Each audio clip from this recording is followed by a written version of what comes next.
Bonjour à tous. Je vais tout de suite me lancer dans le sujet. Alors là, vous pouvez voir dans le titre, il s'agit d'une étude qualitative qu'on a menée pour le Syndicat national de l'édition.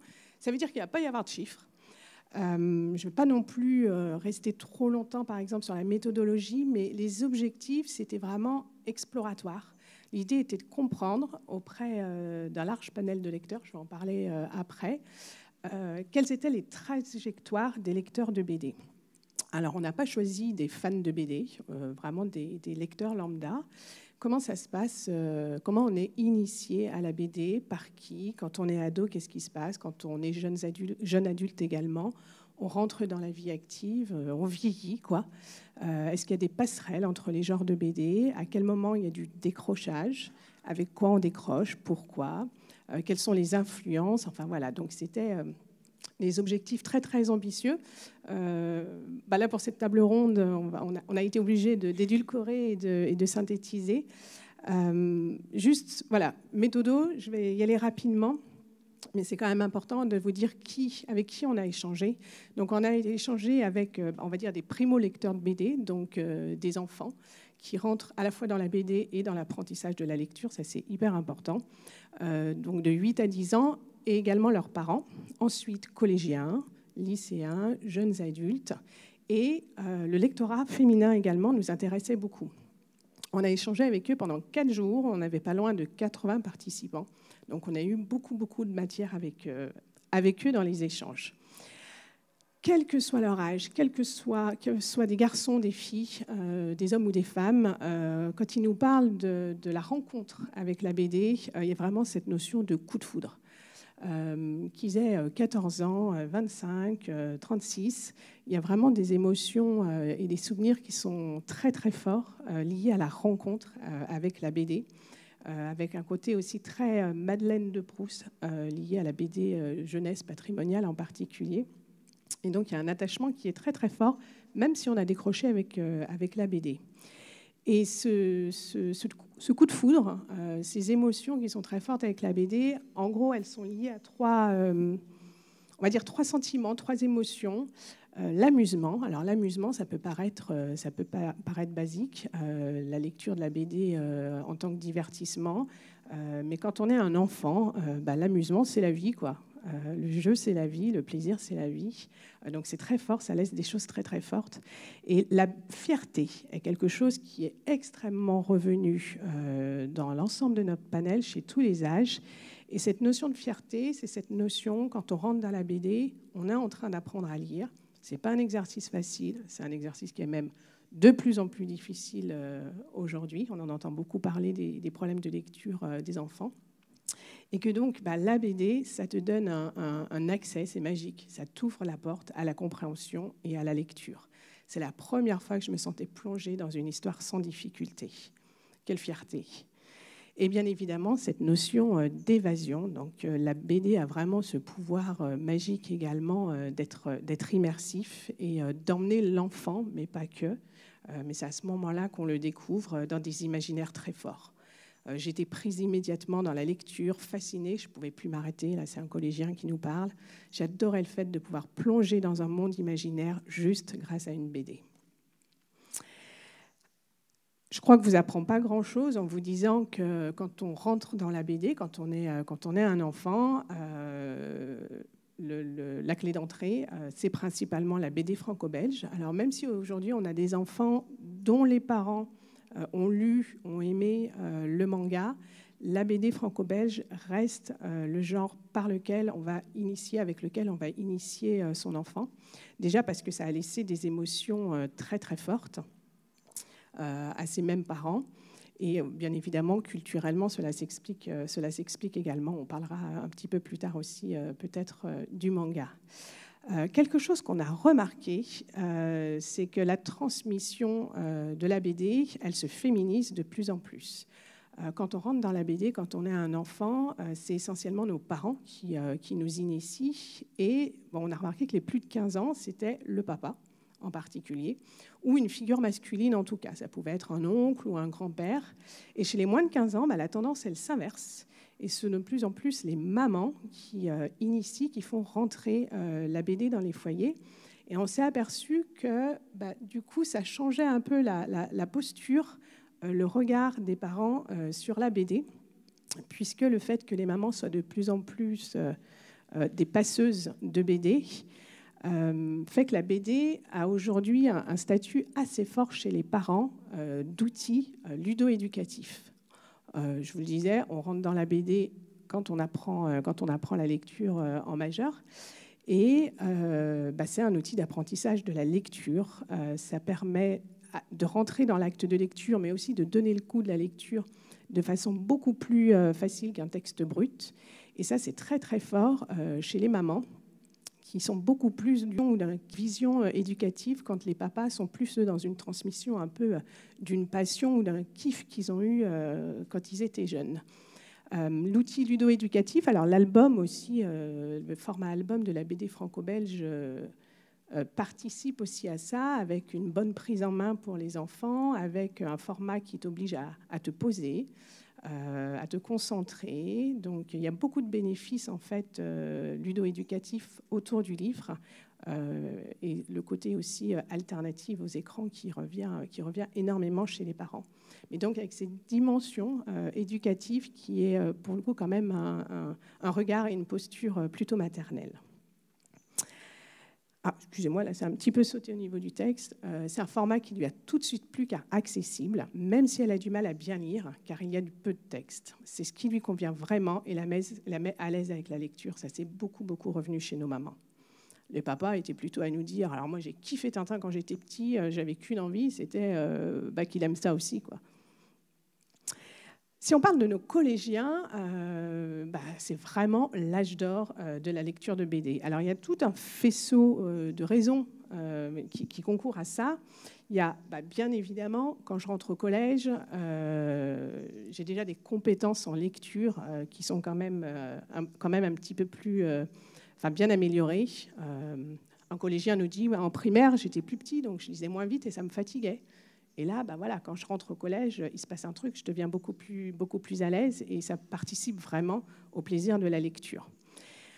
On acquiert aussi une meilleure connaissance de l'offre BD quand on rentre au collège. En fait, il y a vraiment notamment aussi trois choses qui sont hyper vertueuses. C'est qu'au collège aussi, on sort quelque part de la sphère d'influence familiale pour rentrer dans la sphère d'influence amicale qui va être hyper importante chez nos collégiens. La personnalité aussi se dessine un petit peu plus, les choix s'affinent. J'en lis plus parce que j'ai découvert de plus en plus de choses et que j'aime de plus en plus ça. En plus, j'ai des amis qui partagent la même passion que moi. Et puis, je gagne en autonomie aussi. Quand je suis collégien, j'ai accès plus facilement à des structures où je peux aller emprunter ou acheter du livre. Et puis, il y a deux choses qui peuvent paraître peut-être anodines, mais c'est qu'un collégien a du temps libre et s'ennuie beaucoup. Et il a des parents aussi qui sont encore en posture, ça change un peu au lycée, de vouloir restreindre notamment les écrans. Et ce combo ennui et injonction parentale, arrête les écrans, fait quelque chose de plus intelligent, lit. Ce sont finalement des alliés très forts de la BD. Ceci dit, le collège, notamment à partir de 13-14 ans, donc la fin du collège, ça marque un premier décrochage, une première rupture avec la BD franco-belge. Symboliquement, quitter la BD franco-belge, c'est quitter l'enfance, puisque elle est associée à mon entrée dans la BD, donc à un genre qui est quelque part perçu pour les petits. BD jeunesse pure et dure. Maintenant, je trouve ça ennuyant et j'aime plus trop leur humour. J'en lis plus car j'ai grandi. Il y a plein de textes qui a sauté, je suis désolée, mais ça reste... Et du coup, on rentre, mais alors à fond même, dans l'univers du manga. Là, la collégienne ou le collégien, je ne sais plus si c'est un garçon ou une fille, qui dit « les mangas, c'est cool et c'est la base ». Je crois qu'elle a un peu tout dit quand elle a dit ça. Le manga, on ne va pas se mentir, alors c'est un gros marqueur adolescent. Hein. Le shonen répond vraiment à des questionnements et à des problématiques d'adolescents, à des questions qu'on se pose à cet âge-là. Ils lisent mieux au collège aussi, donc c'est vrai que le contrat de lecture avec un manga est un peu plus complexe, donc ils sont prêts aussi à rentrer dans ce contrat de lecture-là. Mais c'est très à la mode. C'est très à la mode. Et quand on est un collégien, les phénomènes de mode dans la culture adolescente, c'est hyper important. Donc le manga bénéficie quand même beaucoup aussi de ce phénomène de mode. Et donc c'est un objet d'émancipation. Je romps avec la BD franco-belge, je grandis, je m'émancipe en adoptant le manga. Et c'est aussi vraiment un objet de socialisation. Je vous disais, c'est à la mode. Les mômes nous disaient tous, nous, on parle que de ça. Dès qu'on arrive au collège, on se raconte le dernier tome qu'on a lu ou le dernier épisode d'un animé qu'on a lu. Même de socialisation, voire même d'intégration, quoi. Il faut aujourd'hui, chez les collégiens, être dans le manga. Mais au-delà du phénomène de mode, il y a quelque chose qui est quand même très important dans le manga, c'est la sérialité. Aujourd'hui, les jeunes, dès l'âge de 11 ans, on va le voir aussi chez nos lycéens de 15-18 ans ou chez nos jeunes adultes de 19-25 et chez nos femmes également lectrices de BD. Aujourd'hui, on consomme des contenus de façon sérielle, contenu audiovisuel, mais pas que. Et quand on est un collégien, on veut tout de suite. Et donc ce côté série avec un rythme de publication hyper important, ils aiment ça. Ils nous disent qu'ils peuvent, même dans le manga, où quand même la publication est assez rapide, ils peuvent abandonner une série parce que c'est bon, j'ai pas envie d'attendre 6 mois, c'est trop long. 3 mois à la limite, mais voilà. Donc ce côté... toujours de la nouveauté, je reste fidèle parce que je sais que ça va arriver. Il y a des hooks, cette lecture en chapitres, la capacité aussi du manga à fabriquer des héros, ce qui est très important quand on est un jeune, un adolescent. Ça peut paraître un détail, mais il y a aussi finalement le format du manga qui rentre aussi dans la façon dont un collégien commence à consommer de la BD, c'est-à-dire... de façon snacking, je vais lire un petit chapitre, et puis de façon interstitielle, je vais lire sur le chemin de l'école, dans le bus, je vais lire en perme, voilà, et c'est quand même beaucoup plus pratique d'embarquer un manga dans son sac à dos que d'embarquer un album, on va dire, classique franco-belge. Au lycée, pour le coup, on va arriver dans un premier décrochage possible avec la BD qui va également avoir lieu au moment des études supérieures. Donc là, je parle du genre BD. Ça a tout sauté, en fait. Eux, ils nous invoquent en fait le manque de temps. Ils nous disent, oh là là, quand tu arrives au lycée, tu as beaucoup de devoirs à l'école, il y a beaucoup de lectures imposées, mais c'est vrai qu'en discutant avec eux, au-delà de la scolarité, on se rend compte qu'il y a surtout une vraie concurrence des autres loisirs. Vers 14-15 ans, on lit moins car on a d'autres occupations, moins de temps, on s'ouvre à diverses activités. Je pense que j'en lis moins qu'avant car je lis aussi des livres, je regarde des films et des séries et avec l'école, je n'ai pas du tout le temps. Le temps est un peu, on va dire, un prétexte à une concurrence des copains, des écrans aussi, des séries, des films, etc. Parfois, ils nous disent, moi j'ai arrêté la BD parce qu'en fait je ne m'y retrouvais plus du tout. C'est vrai qu'ils rentrent également au lycée beaucoup plus dans la lecture de fiction romanesque. Je lisais moins de BD au fur et à mesure, je ne me retrouvais plus dans ce type de lecture. Je cherchais des histoires plus complexes et plus adultes. Les BD sont trop simples, avec cette image quand même de manque de complexité, en tout cas ce manque de connaissance peut-être de ce que la BD peut offrir. Je voulais me plonger dans des romans qui faisaient plus sens dans la vie que je vivais. À l'adolescence, j'ai plutôt laissé tomber la BD, je préférais les romans. Je n'ai pas su trouver un thème qui me correspondait. J'aimais beaucoup les romans de faits réels et je connaissais que Boule et Bill ou Tintin. On voit qu'il y a un champ on va dire de connaissance de la diversité et la richesse de l'offre BD, en particulier franco-belge, qui est plutôt importante chez nos jeunes. La rupture, justement, avec la BD franco-belge qui avait été initiée au collège, si on continue un petit peu à lire, elle se précise, elle se poursuit. J'ai abandonné les BD françaises car cela ne me correspondait plus, car j'ai grandi. On revient à cette image un petit peu genre dédiée à la jeunesse, genre enfantin. J'ai arrêté les franco-belges car j'ai lu tous les classiques. Je pense que les BD franco-belges sont d'apparence enfantine pour beaucoup, comme moi, même si on peut en lire à tout âge. Là, c'est des lycéens qui parlent. En revanche, ceux qui n'ont pas décroché avec la BD, le manga, il reste très présent. En revanche, ils ont quand même dépassé ce côté à la mode. Et on est plus sur, on apprécie la profondeur, et en particulier la profondeur des personnages. Le lectorat féminin est également très, très sensible à ça. Et cette profondeur des personnages, cette complicité qu'on va développer, c'est aussi le fait d'être en série, d'avoir de nombreux volumes qui vont pouvoir le permettre, de l'action, une histoire développée et complexe, des personnages forts en émotion. J'aime le développement des personnages. J'y vois un peu plus de maturité. L'entrée dans la vie active, en revanche, ça peut vraiment être un moment où on peut raccrocher les jeunes adultes au genre BD. Tout simplement parce qu'on va avoir moins de lectures contraintes, on arrête l'école, on arrête les cours, on va pouvoir retrouver cette lecture plaisir et choisie. J'ai eu une rupture abdo, j'ai repris il n'y a pas très longtemps, depuis que j'ai pu reprendre les lectures plaisir. Cela fait 3-4 ans. Et puis on gagne aussi en maturité. Les écrans sont toujours très présents dans notre vie, mais de façon peut-être un petit peu plus réfléchie que quand on est lycéen ou quand on a 18-20 ans. À 20 ans, on gagne en maturité, on s'intéresse plus aux choses. J'ai repris à ce moment-là. Mais là, on avait vraiment affaire à des jeunes qui avaient décroché ou des femmes qui avaient décroché et qui ont quand même eu cette démarche de se réintéresser au sujet. Sinon, on se rend compte qu'il faut vraiment aller chercher nos abandonnistes pour leur dire « Non, alors attends, la BD, c'est pas ce que tu crois ou c'est plus ce que tu crois. » Et les inviter vraiment à redécouvrir la bande dessinée.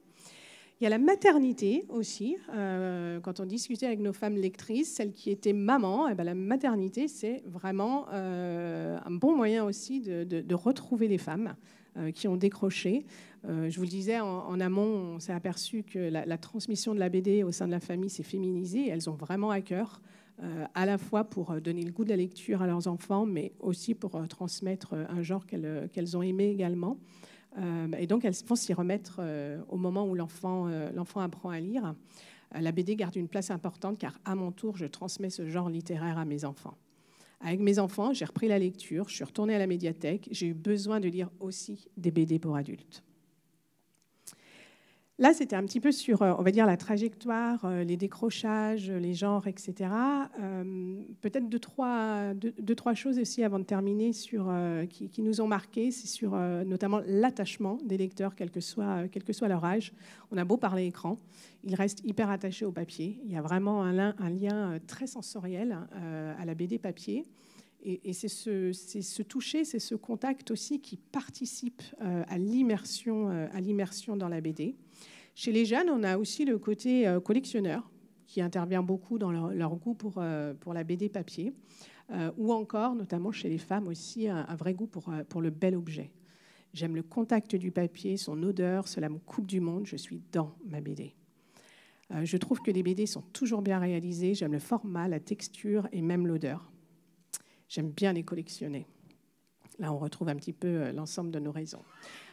Pour autant, dès l'âge de 13-14 ans, alors très lié aussi à l'équipement en smartphone des jeunes qui devient plutôt important à cet âge-là, on en avait beaucoup sur du webtoon en particulier, donc qui était sur de la BD numérique et qui, pour le coup, ça ne s'oppose pas du tout. La BD numérique, pour eux, c'est avant tout, pour l'instant, un usage. Un usage nomade, un usage pratique, mais ça ne vient pas remplacer en tout cas la BD papier. Ils n'opposaient pas du tout les deux pratiques. On est quasiment tout le temps sur le téléphone et ça permet de rendre la lecture davantage accessible dans les transports par exemple, alors que la version papier de la BD est assez imposante et donc compliquée à transporter. J'aime bien car je peux regarder sur mon téléphone de partout. Il y a aussi la périodicité qui joue et qui installe une petite routine, notamment dans les transports en commun. Ils sortent, sous-entendu les webtoons, à intervalles réguliers, par exemple un épisode par semaine, donc ça fait une petite routine. C'est un petit rendez-vous, quoi. On est vraiment sur de la consommation à la demande, en fait, aujourd'hui, en tout cas, avec la BD numérique. Il y a quelque chose qui est très fort aussi, quel que soit l'âge. Sur les enfants, on s'y attendait. Hein. Les enfants, ils aiment la rémanence, ils ont besoin aussi de rémanence. Mais retrouver des personnages et des univers qu'on connaît, qu'on apprécie, c'est hyper important chez l'ensemble des lecteurs de BD. Ils apprécient beaucoup ça. On en revient du coup aussi au succès du manga et à la dimension sérielle. Alors, chez les enfants, on sait que, enfin, vous avez des enfants, hein, pas de patrouille une fois, pas de patrouille 20 fois, et puis ça peut durer un petit peu longtemps. Il y a un côté rassurant, et puis ça fait partie aussi c'est comme ça aussi qu'ils construisent leur personnalité en développant des émotions comme l'admiration, l'affection, l'identification, ça c'est normal.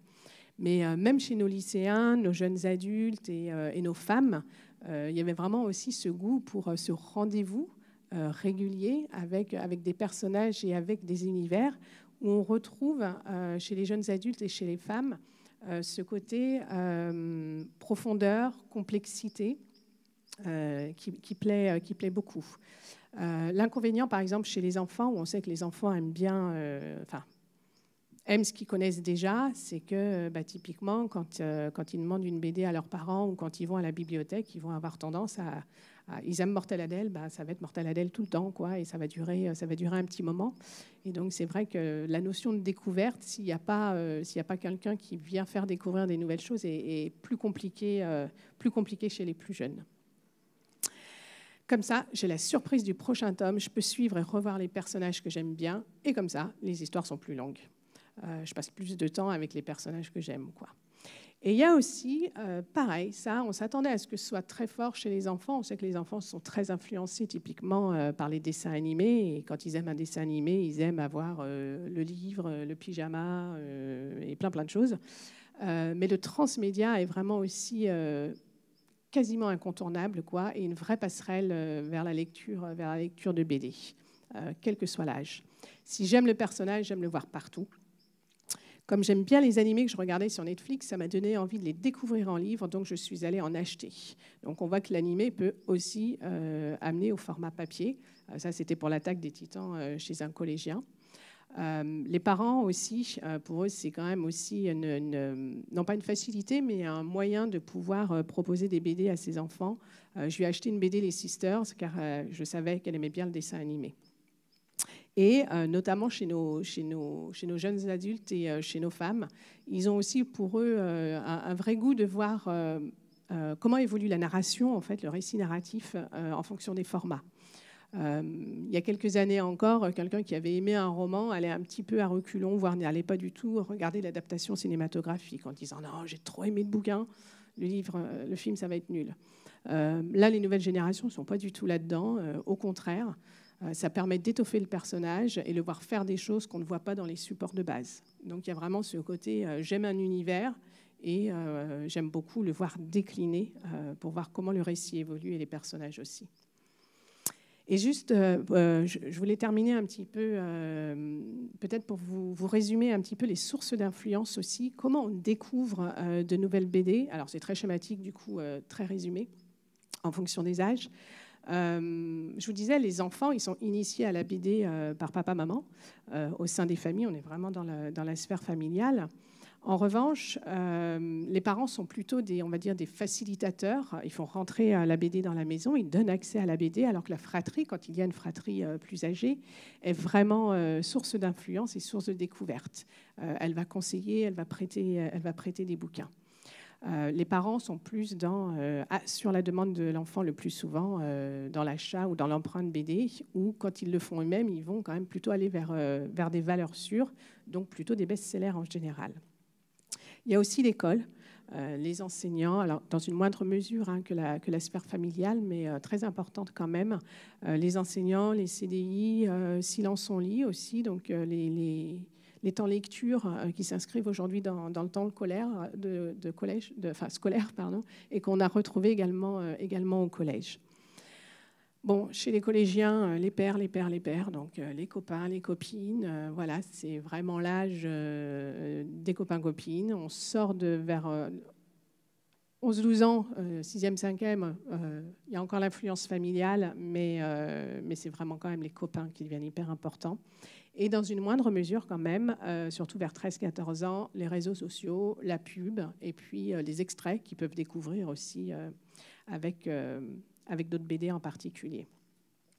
Chez les lycéens et les étudiants, on a plus un équilibre. Les échanges amicaux restent très importants, mais tout ce qui est influenceurs et réseaux sociaux également, et les librairies, pour le coup. Et on parle de librairies physiques, donc c'est des lieux qui sont fréquentés par les jeunes et que les jeunes apprécient beaucoup pour également aller à la découverte, découvrir des nouvelles BD. Et les femmes, pour le coup, sont très, très magasins physiques encore, librairies. Voilà, elles ont besoin de toucher, elles nous l'ont beaucoup dit, j'ai besoin de toucher, j'ai besoin de feuilleter, j'ai besoin de voir. Et vraiment transverse à tous nos lecteurs, je reviens à ce transmédia qui est vraiment une bonne occasion pour eux d'aller vers de la BD, en découvrant un dessin animé, en découvrant un film, etc. Ils vont se diriger vers l'objet bouquin. J'ai tenu dans le temps ? Magnifique.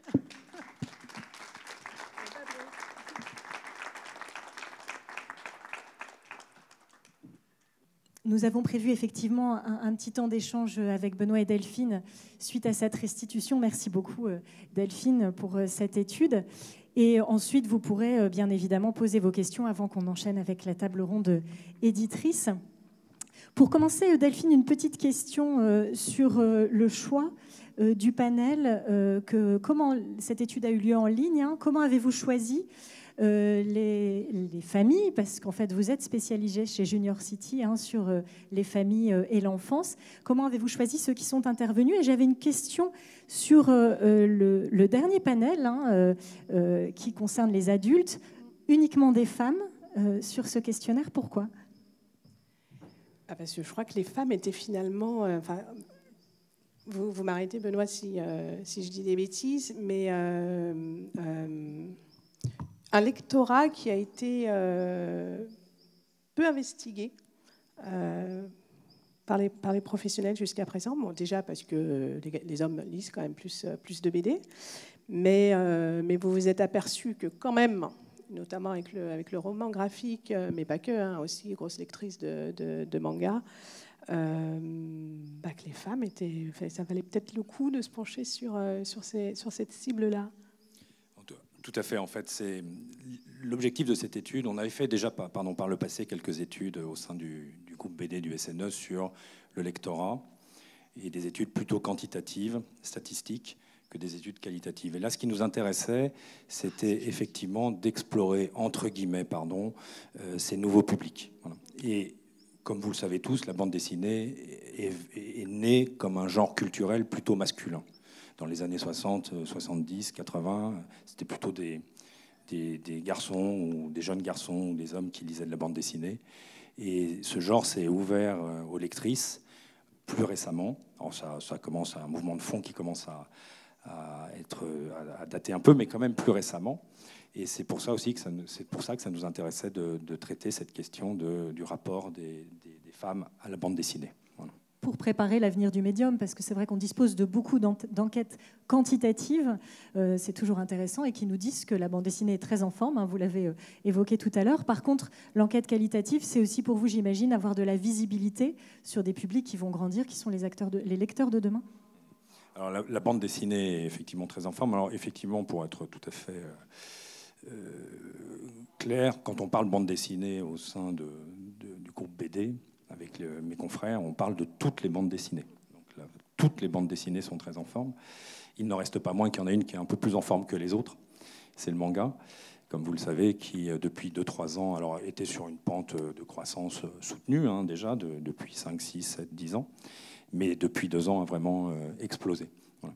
Donc, à la fois la bande dessinée est très en forme, mais à la fois au sein de la bande dessinée, étant un genre de bande dessinée, comme le comics d'ailleurs, américain, au sein de la bande dessinée, en fait, le rapport des genres les uns entre les autres évolue.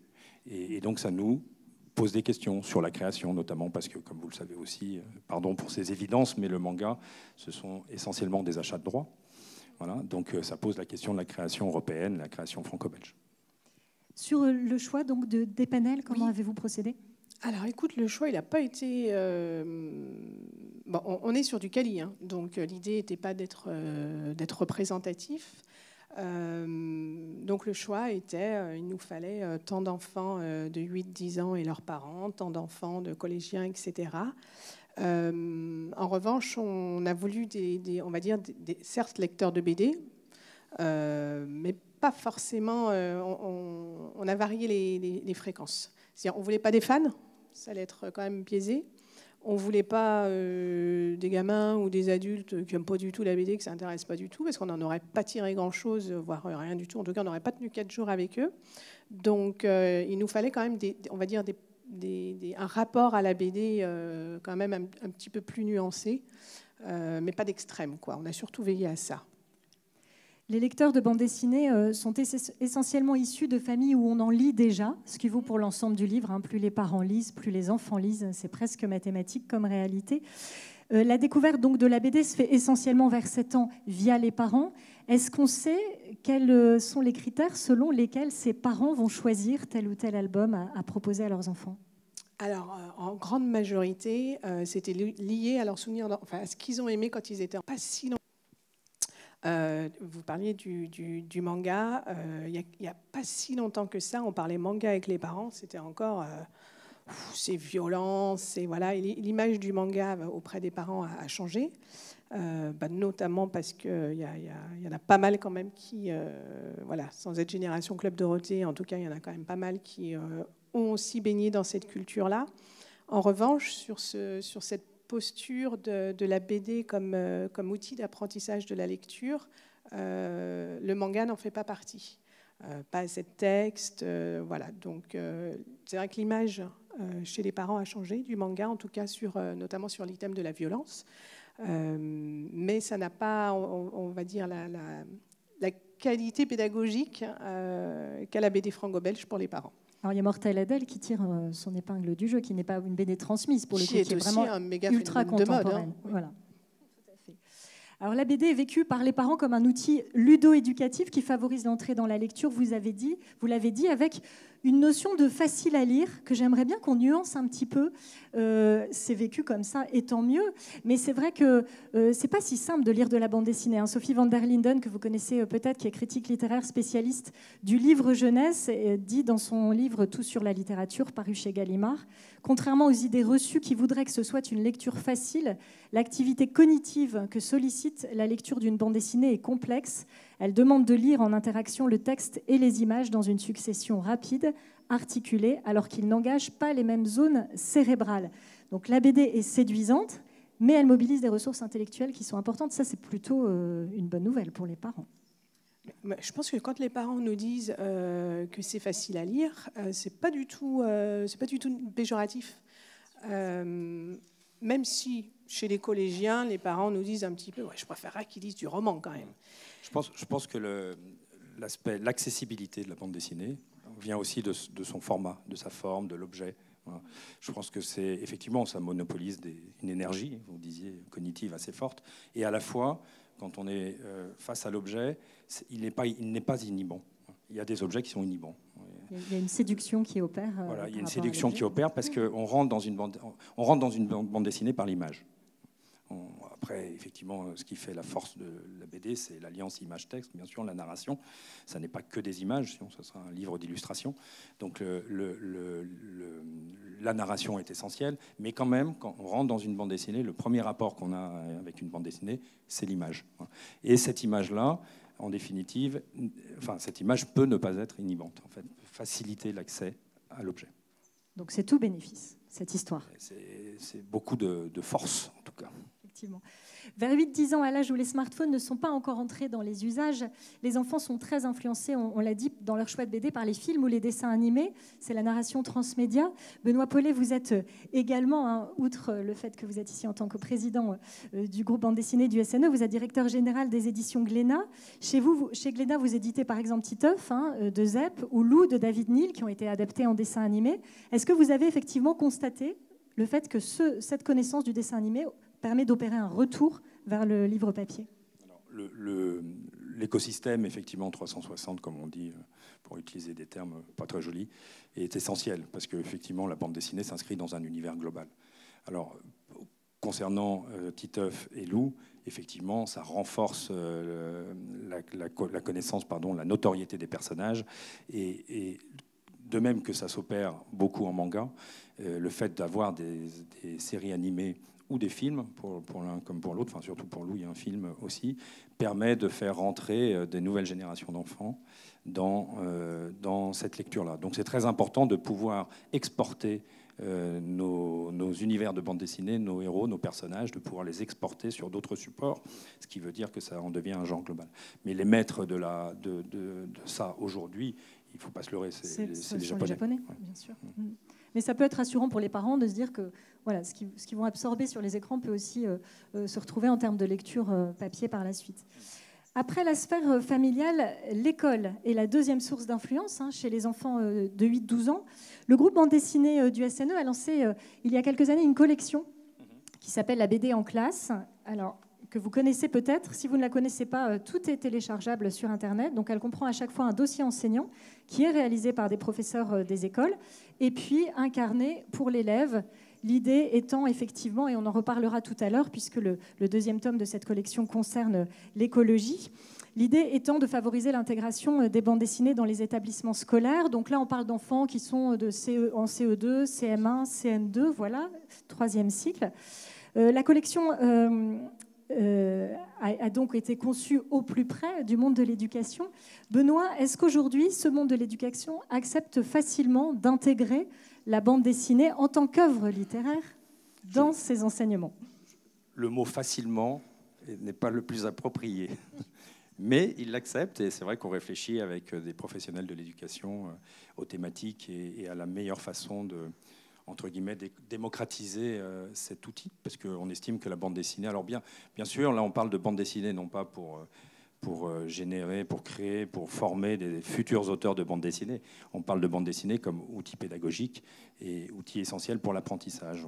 Encore une fois, ça rejoint la discussion qu'on avait juste avant. Encore une fois, on pense que le caractère accessible de l'objet bande dessinée permet de faire passer d'énormes messages. Et au plus grand nombre, et avec facilité, et même des messages complexes. Donc du coup, effectivement, le monde enseignant avec lequel on travaille, enfin les enseignants avec lesquels on travaille, sont eux convaincus effectivement de cette force-là et de cet outil-là. Après, le monde de l'enseignement, c'est un monde qui complexe, qui bouge, d'utiliser la vitesse à laquelle il bouge, et donc on dépense beaucoup d'énergie à le convaincre d'utiliser encore plus la bande dessinée dans les programmes scolaires pour nos enfants, pour éduquer nos enfants. Voilà. Nous en sommes au deuxième opus. Le premier parlait de monstres. Là, on parle de développement durable, nature, écologie. Voilà, on est en train de réfléchir au troisième opus et à la façon de le promouvoir. Mais ça rentre dans nos missions du syndicat national d'édition que j'exposais tout à l'heure, de porter la bande dessinée auprès de tous les publics, de faire la promotion du genre. Delphine, il n'y a sans doute plus grand monde pour considérer la bande dessinée comme un art mineur, en tout cas dans cette salle a priori. Cependant, vous l'avez un petit peu évoqué, vous avez senti de la part des parents une envie que leurs enfants se détachent de la BD en grandissant pour lire des vrais livres, avec beaucoup de guillemets, ou des livres sans images en tout cas. Oui. Alors, il y a quand même encore cette dichotomie lecture sérieuse et lecture de divertissement, même si c'est quand même beaucoup moins fort que ce qu'on pouvait constater ces dernières années. Il y a des jeunes qui nous disent bah, ils préféraient quand même que je lise des vrais livres ou des romans, mais ils sont quand même contents que je lise. Et l'essentiel, c'est que je lise.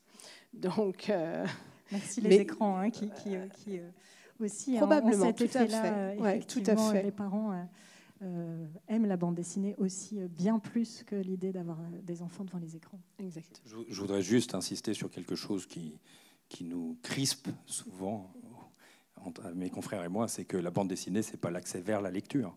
La bande dessinée, c'est la lecture. Voilà. Donc c'est un genre narratif, mais totalement assumé. C'est de la lecture, c'est pas un accès vers une lecture qui serait lambda et voilà, plus honorable, quelque chose etc. de cet ordre-là. Et on peut rassurer tout le monde, hein, les adultes qui sont de grands lecteurs de bande dessinée sont statistiquement de grands lecteurs tout court. Donc la bande dessinée n'empêche absolument pas la découverte d'autres types de littérature au pluriel. Alors, le collège est une période favorable à la lecture de bande dessinée. À partir de 13 ans, les pères, on l'a vu, hein, deviennent la source d'influence majeure de lecteurs qui alors ont tendance à rompre avec la BD franco-belge, considérant qu'elle s'adresse aux petits et que symboliquement la quitter, c'est grandir. Alors, Thierry Grunstein appelle dans son livre Un objet culturel non identifié cette situation, le péché d'infantilisme de la bande dessinée. C'est vrai qu'il écrit « Elle peut bien feindre désormais de s'adresser aux adultes, elle ne leur proposerait en vérité rien d'autre que de prolonger leur enfance ou d'y retomber, son message étant intrinsèquement infantile. » C'est un cliché qui a la peau dure, Benoît Paulet. Est-ce qu'on va s'en débarrasser un jour ? J'espère bien. Je suis très déstabilisé à chaque fois qu'on rappelle cette citation. Non, mais aujourd'hui, il faut regarder aller dans une librairie, une bibliothèque et regarder la variété du genre. Enfin, elle s'est énormément diversifiée, elle traite de tous les sujets avec sérieux, et il y a eu toute une bande dessinée ado-adulte qui nécessite des quotients intellectuels bien fournis. Non, c'est pas et on parlera documentaire cet après-midi, BD de reportage. Bien sûr. Et encore une fois, qui permet de faire passer des messages de manière parfois beaucoup plus efficace, parce que accessible au plus grand nombre. Et c'est bien ça de ce dont il s'agit quand on parle de BD documentaire, reportage, c'est de toucher le plus grand nombre pour faire passer un message. Et la bande dessinée permet ça. Non, moi je pense que ce sont effectivement des idées qui viennent en fait de la façon dont est né ce genre-là, à qui il s'est adressé, mais on a quitté l'enfance, on a même quitté le monde de l'adolescence, on est dans le monde des adultes. Voilà, et pas que, heureusement. Encore une fois, la bande dessinée s'adresse à tout le monde, à tous les publics. On parlait des lectrices tout à l'heure, mais aussi à toutes les tranches d'âge, et de plus en plus. Voilà. Alors la rupture avec la BD franco-belge au lycée... Excusez-moi, je vous interromps, je voudrais juste rajouter aussi que ça s'est fait aussi et essentiellement, je dis pas aussi, essentiellement par les auteurs. C'est-à-dire que la transmission culturelle, elle fonctionne aussi comme ça. C'est de jeunes lecteurs ont aimé la BD dans leur jeunesse, ont voulu en faire leur métier, et en devenant adultes sont devenus auteurs de bande dessinée. Et eux, ils ont voulu aussi raconter des histoires de leur époque, des problématiques en se saisissant des problématiques de leur époque, avec une narration qui a évolué et en entraînant ce genre littéraire vers quelque chose de plus adulte. Donc aujourd'hui, on est vraiment là. Et puis demain, probablement, des jeunes auteurs d'aujourd'hui qui auront lu des mangas pendant 10 ans, quand ils avaient entre 10 et 20 ans, voudront se saisir de ça. Je parle d'auteurs français, européens, se saisir de ce style narratif pour le digérer et puis ensuite restituer une nouvelle œuvre qui sera patinée de manga. Mais c'est bien, ça évolue. Il n'y a qu'à se promener dans les allées du festival et dans les expositions pour s'en rendre compte. Voilà, la culture est un monde, comme on le sait tous ici, en perpétuel mouvement. Alors la rupture avec la BD franco-belge au collège puis au lycée se fait au bénéfice du manga, très clairement. Aujourd'hui, en 2022, en 2021, plus d'une bande dessinée vendue sur 2 était un manga. Les mangas, c'est cool et c'est la base. On pouvait lire tout à l'heure. J'en lis plus parce qu'à chaque fois, ça me donne envie d'en lire d'autres. Il y a toujours de nouvelles histoires qui sortent. L'aspect sériel, effectivement, est vraiment aujourd'hui correspond aux attentes des enfants, des jeunes adultes et des adultes également. Alors évidemment, on produit un manga beaucoup plus vite qu'une BD franco-belge, a priori en couleur. Donc sur ce terrain-là, il est difficile de lutter pour la BD franco-belge, a priori. Il y a aussi le terrain du prix qui compte. Et surtout, en ce moment, on ne peut pas imaginer le contraire. Un manga est vendu plus de 7 € contre 14 € pour une BD. Mortel Adèle, ça va être 11,50 €.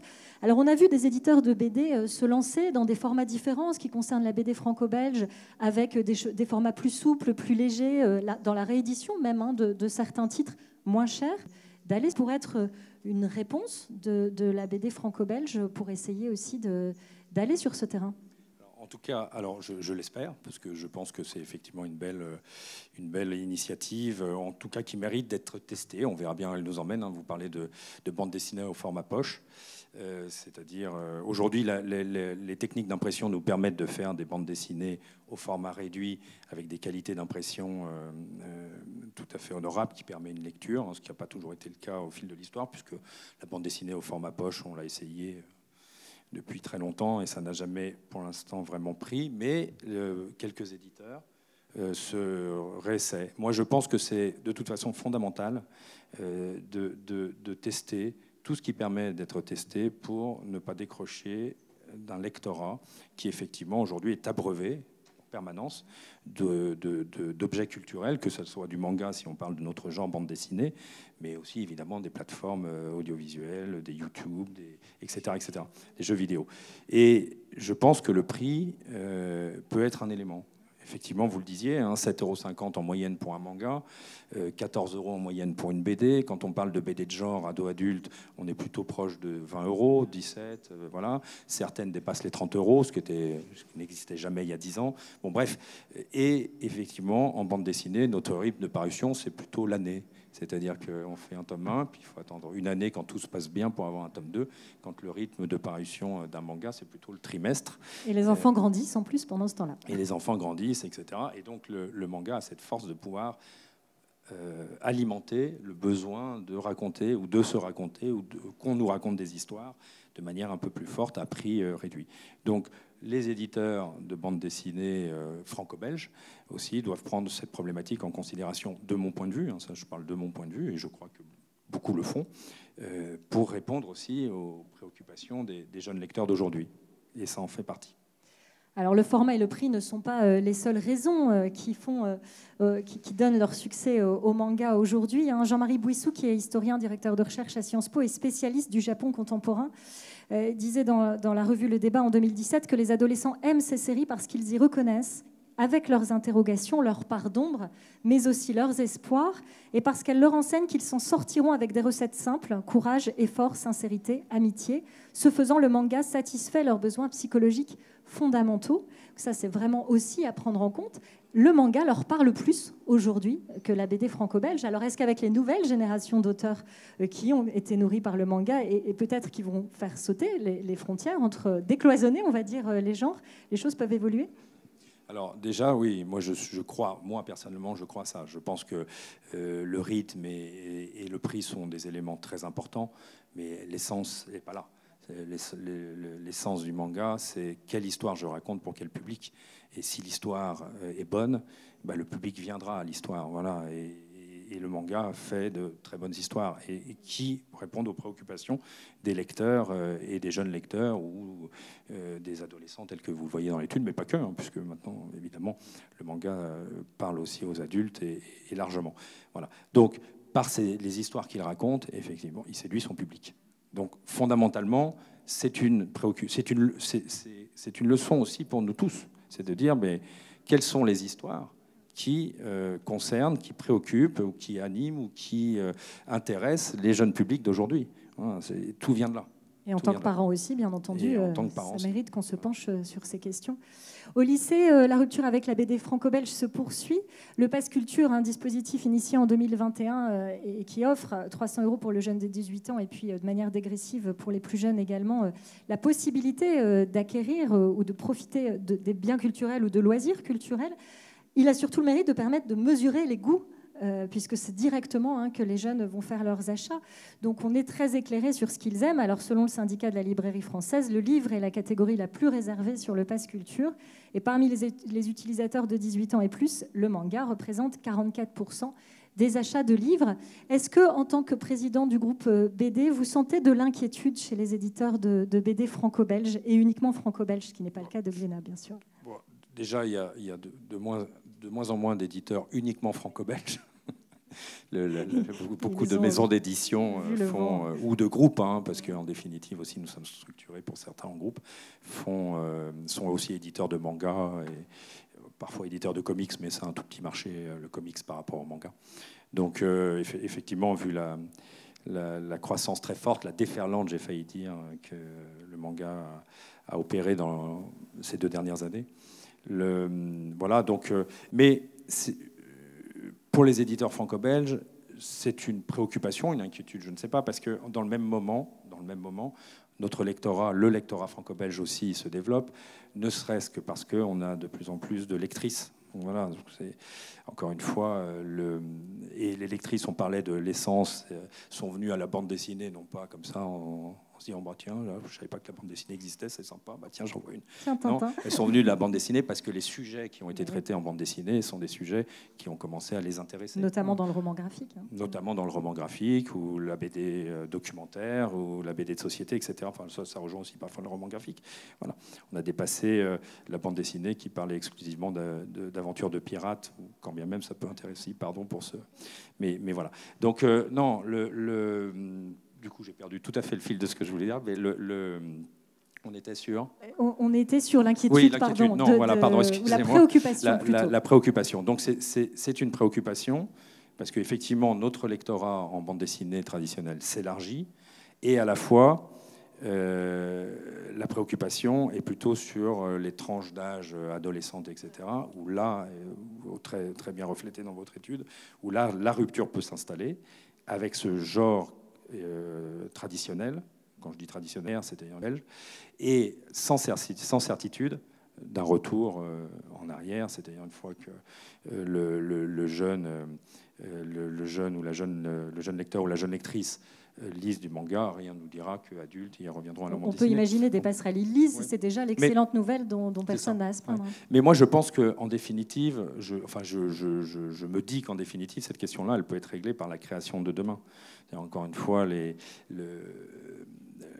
créer, c'est une affaire aussi de ce que nous avons, de la façon dont on a été nourri enfant, adolescent, de manière culturelle. Et quand on a enfant, adolescent, digéré, nourri, absorbé du manga, d'une manière ou d'une autre, quand on créera, le manga viendra se rappeler à nous et donc influencera notre création.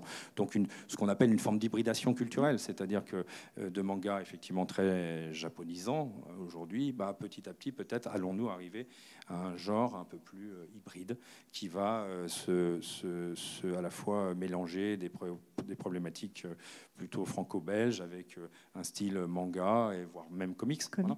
Et à ce moment-là, parler à une nouvelle génération de lecteurs. Je pense que c'est la voie assez naturelle de ce qui peut se passer. La préoccupation qu'on a est fondamentalement sur le manga et pas tellement sur la créativité du genre. C'est extrêmement créatif, le manga. Il suffit vraiment de regarder tout ce qu'il existe, etc. Et la préoccupation, elle est plutôt liée au fait que, effectivement, si on ne parle que d'achat de droits, à ce moment-là, nous sommes des licenciés, voilà, et que notre métier d'éditeur, c'est aussi de créer des catalogues et d'un patrimoine créatif, voilà, avec des auteurs. C'est pas uniquement d'acheter des droits. Développer le manga de création voilà, exactement. européenne. La richesse de notre métier, j'allais dire le sel de notre métier, ce qui nous anime tous les jours, et je pense que les éditrices qui vont monter sur scène ne me démentiront pas, c'est pas d'aller acheter des droits de choses qui existent dans le monde entier, c'est plutôt effectivement de travailler avec des auteurs, de travailler avec des autrices, d'accompagner la création pour faire le meilleur album possible pour nos lecteurs. C'est ça qui nous anime vraiment. Alors avant que vous posiez vos questions, une dernière question pour vous, Benoît. On peut lire dans l'étude « J'ai arrêté les franco-belges car j'ai lu tous les classiques ».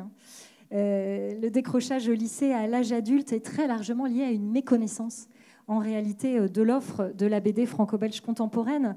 Le CNL a publié un panorama de la BD en France avec un palmarès 2010-2020, toutes séries confondues, tous segments confondus, des meilleures ventes de séries BD.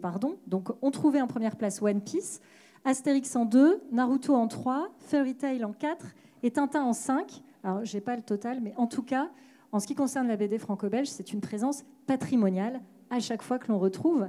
Alors, comment faire connaître mieux qu'aujourd'hui? Alors, la BD en classe, par exemple, qui est un dispositif pour les petits, on pourrait peut-être imaginer une déclinaison pour les lycées ou les CDI de grands, en tout cas.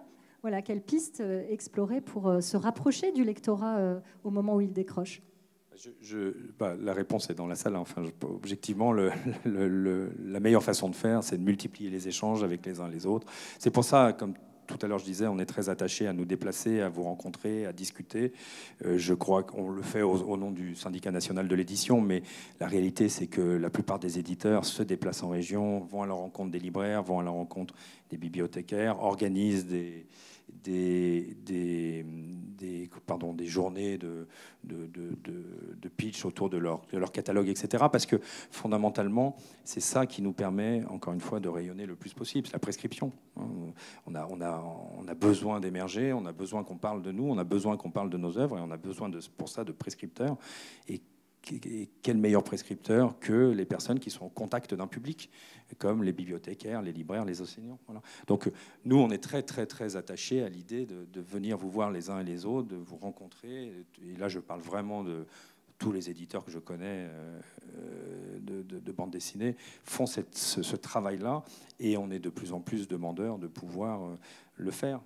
On n'a jamais été autant malheureux, mais comme tout le monde, qu'en 2020, quand on n'avait plus le droit de prendre notre baluchon et notre bâton de pèlerin pour aller parler de nos livres et de nos catalogues. Donc ça, je pense que ces relais de transmission, surtout souvent par des publics passionnés, c'est ça, la force de notre genre, c'est que en fait, les gens qui y travaillent sont généralement des passionnés. L'auteur, évidemment, les éditeurs, les éditrices également, les libraires, les bibliothécaires. En fait, on est tous des passionnés du livre. Et en l'occurrence, quand on travaille de la bande dessinée, dans la bande dessinée, on est des passionnés de bande dessinée. Donc et ça ajoute énormément, je pense, à la capacité à transmettre et à prescrire. Donc je crois que la meilleure force, elle est là, c'est démultiplier les discussions au plus près du terrain. Moi, j'y crois aussi beaucoup, parce qu'effectivement, vous citiez l'initiative que l'on a au sein de l'éducation nationale, et on essaye de travailler avec l'éducation nationale là-dessus, mais c'est long, c'est dur. Alors que quand on va au plus près du terrain, la force, elle est démultipliée. Donc on a vraiment, vraiment, vraiment besoin de vous, les uns et les autres, et je crois que vous souhaitez faire ce travail en faveur d'une meilleure connaissance, parce que ce que vous dites est effectivement triste. En franco-belge, il sort 3000 bandes dessinées par an. En franco-belge, 3000 par an. Donc je crois qu'on a largement dépassé le stade d'Astérix, et même si Astérix est une énorme bande dessinée, beaucoup d'éditeurs aimeraient l'avoir au catalogue, mais je crois qu'on a largement dépassé ce stade-là. Voilà, et qu'il y a vraiment des bandes dessinées pour toutes et tous maintenant. Absolument. Avez-vous des questions ? Pour la postérité à l'enregistrement. Et puis comme j'ai un micro, je vais parler dedans aussi un tout petit peu avant. Mercredi dernier, au Collège de France, Benoît Peeters avait invité des éditeurs. Et quand il leur a demandé à la fin de l'intervention quels sont les enjeux majeurs pour vous sur les années qui viennent, aussi bien pour Benoît Mouchard chez Casterman que pour Christelle Hollands, et dans les deux par Cana, l'enjeu c'était la création du lectorat de demain et la jeunesse. Et dans les deux cas, ils étaient un peu tristes d'avoir relativement peu de propositions d'auteurs qui avaient plus envie de parler aux adultes, peut-être, que de parler à la jeunesse. Donc il y avait cet enjeu-là. Et puis en deuxième partie d'après-midi, ce même Collège de France, il y avait une table qui était lire et faire lire, avec un aréopage constitué aussi par Benoît Peeters. Et la question de la médiation était au centre à ce moment-là. Comment est-ce qu'on fait à partir des livres qui existent pour les transmettre, avec les échelons que sont d'un côté le libraire. Il y avait Vincent Poirier de BD Fugue à Annecy qui a parlé de la façon passionnée dont il transmettait son envie de livre, ses lectures aux lecteurs. Et ici, on est avec Laurent Marioni qui court dans tous les coins pour que les livres soient disponibles. Quand vous le souhaiterez, quand on fera des pauses. Et la dimension de médiation qui est liée au journalisme, avec Sonia Deschamps, et la question de la presse. Il manque aujourd'hui à la bande dessinée une véritable transmission à travers les médias, une façon de parler, et puis toutes les structures de médiation. Et le mot médiation, pour le pôle BD ici, c'est le mot central tout le temps. Tout ce qu'on fait relève d'un repérage de livres et d'une envie de faire de la médiation avec. Et puis après, on passe à vos questions. Sauf si tu veux réagir à la réaction. Non, je dis juste, effectivement, sur la presse, tu as tout à fait raison, j'aurais dû le citer. Je crois qu'effectivement, le livre, en général, la bande dessinée en particulier, mériterait une meilleure place dans les médias. Alors, les journaux en parlent, mais la radio un peu, la télé pratiquement plus. Alors, bien sûr, la grande librairie, mais je pense que quand on regarde l'industrie, là, je vais parler d'industrie, qu'est le monde du livre aujourd'hui, en France et dans les pays alentours, on est maltraité par les médias, je le dis sincèrement. Voilà. je pense qu'on mériterait. Et l'importance aussi dans l'éducation et l'éveil des consciences, comme on le disait tout à l'heure, je pense qu'on mériterait une plus grande place. Alors, je vais repartir un peu en arrière dans cette intervention du Collège de France. Il y en avait une sur l'universitaire, avec des gens qui enseignent aujourd'hui. La problématique de la transmission, de la capacité à parler de façon raisonnée et partagée de la bande dessinée vient de là. Il reste encore à construire l'intégralité du discours universitaire pour que ça soit transmis aux enseignants et aux gens qui se destinent à ces métiers de médiation publique, en particulier dans les médias, car au-delà de parler de phénomènes de société, là les médias arrivent à parler d'une bande dessinée à condition qu'il y ait un phénomène de société dedans, mais parler du médium pour lui-même, il y a encore un déficit extrêmement important qui empêche, par exemple, de parler de la fiction de façon satisfaisante. Et un petit quelque chose, une dernière avant de vous donner la parole. Je trouve que ce qui est intéressant ici, c'est que l'on échange. Donc, quelle que soit la contrainte horaire au moment où on arrête, je propose qu'on fasse une petite pause à la fois pour boire un peu d'eau, un peu de café. Il est en train de tourner de l'autre côté. Et avoir accès également aux bandes dessinées créées par le SNE, la BD de Case en classe, qui sont sur la table qui est juste derrière. À vous, si vous avez des questions. Et puis, pas de questions si vous êtes rassasiés. Sinon, on va plus vite au café. C'est pas de la manipulation que tente d'opérer Benoît ici. Oui. Oui, bonjour. Je m'appelle Nicolas Finet, je suis éditeur et j'ai aussi commis la guerre chez Fleurus, un dictionnaire encyclopédique de la bande dessinée japonaise qui reste, je crois, à ce jour le seul du genre.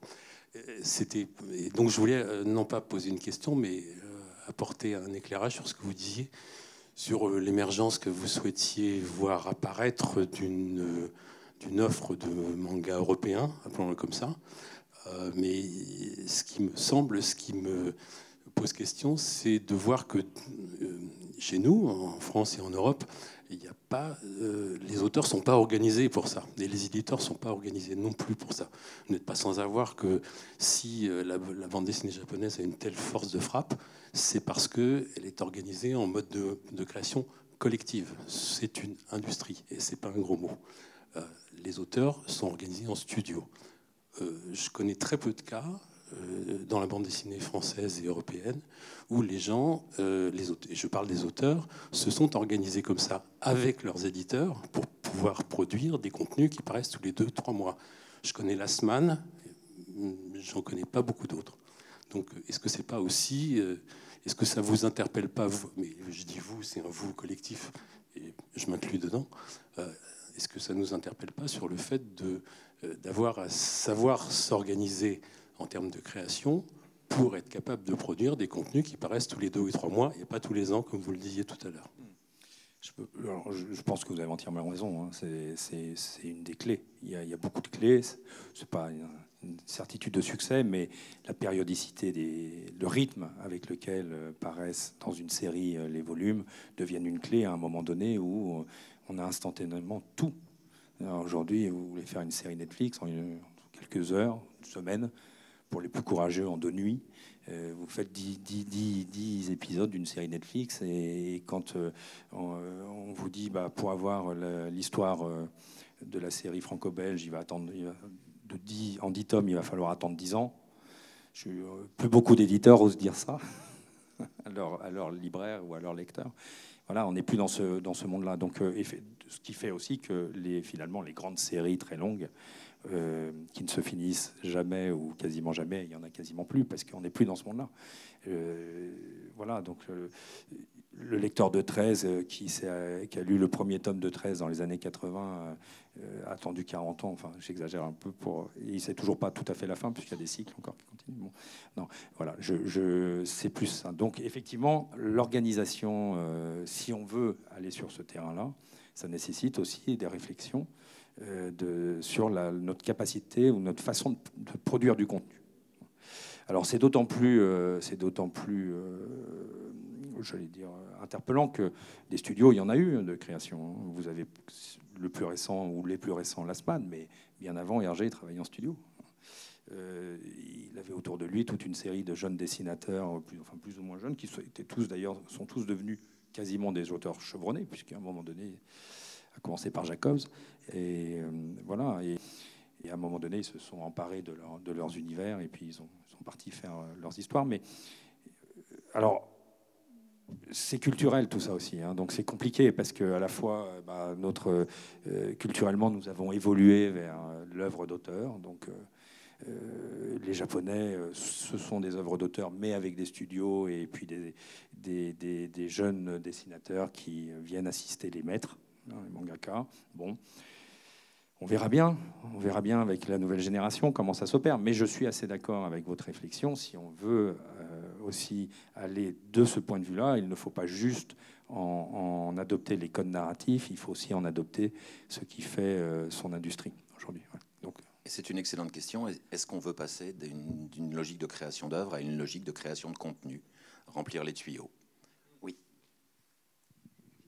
Juste avant, pardon, excusez-moi, je voudrais juste un peu, si tu permets, Pascal, dire que tu as raison, et à la fois, je pense que quand on regarde quand même les mangas, ils ne font pas que remplir les tuyaux.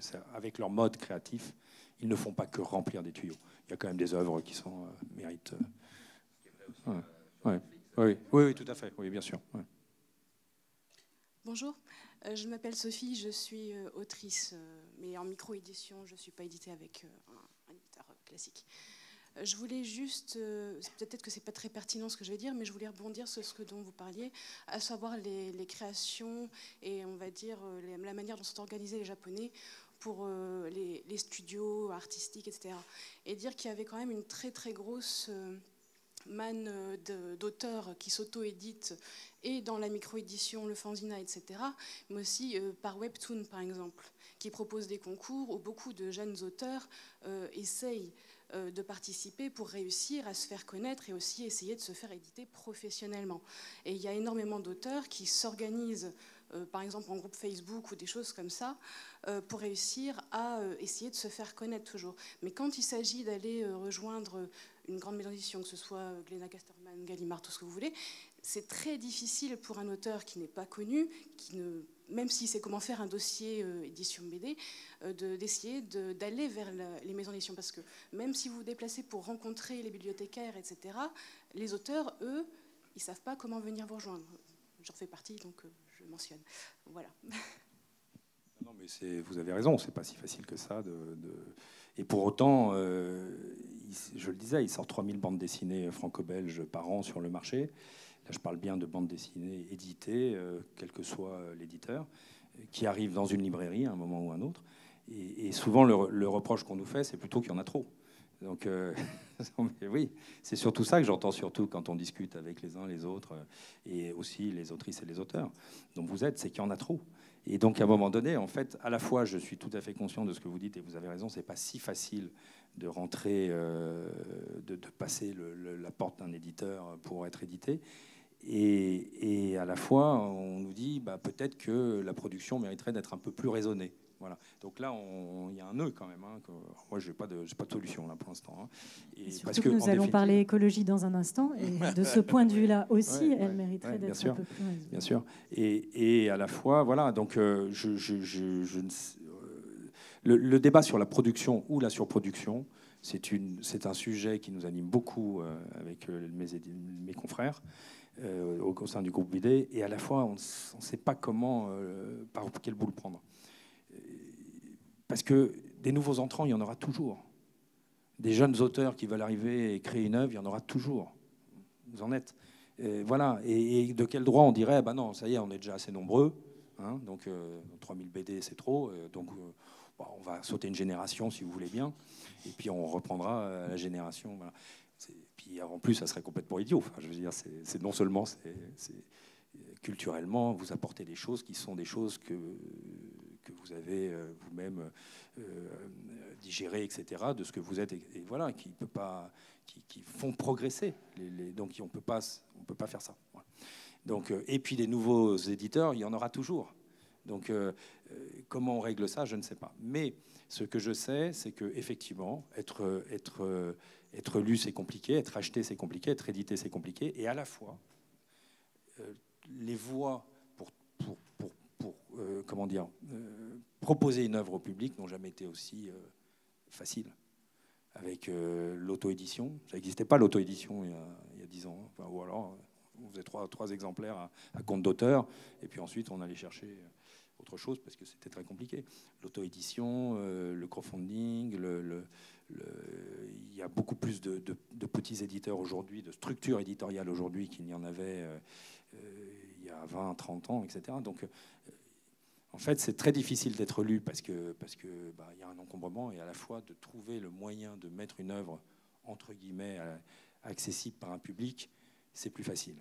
Alors, si on n'a pas de réponse à toutes ces questions, on en a une à la façon de créer un moment convivial pour poursuivre la rencontre, c'est se retrouver autour d'une eau plate, pétillante, d'un café. Merci beaucoup. Merci à toutes et à tous.